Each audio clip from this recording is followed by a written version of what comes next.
I am so hyped for Young Justice Season 3 that I decided to pick up the Brightest Aqualad figure. Now I did have the original Aqualad figure by Mattel, but I hated the head sculpt. The eyes were for some reason super slanted, and the slight animated look threw him off from my somewhat realistic looking collection. Fortunately for me, the higher ups at DC Comics thought the Young Justice version of Aqualad was really cool, so they much like Harley Quinn adapted him into the big main comic continuity, and thus this figure was born. Before I go further into the figure, I must inform that I've slightly modified the head. I reshaped it slightly thinner because the original head was quite square and blocky.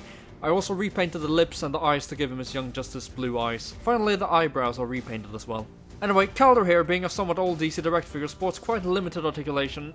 His head is on a ball joint, and so are his shoulders.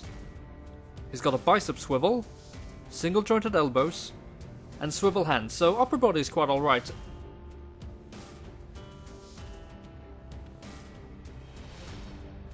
Moving down, he's got the dreaded T-jointed hips that harkens back to the 80s, and single-jointed knees. He's got nothing in the feet, but they are abnormally large, so he has no issue standing up.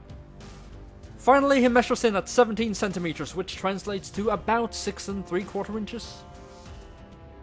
If you're a fan of the character and would like a less cartoony look for your team building, I'd recommend him as long as you don't plan on doing any extreme posing. His closed hands makes him unable to use any weapons as well. However, he's got a good, well-detailed sculpt completely unique to him. The yellow lines on his torso are all raised and gives that ever so important bit of depth to the figure. I'd give the figure a 7.5 out of 10.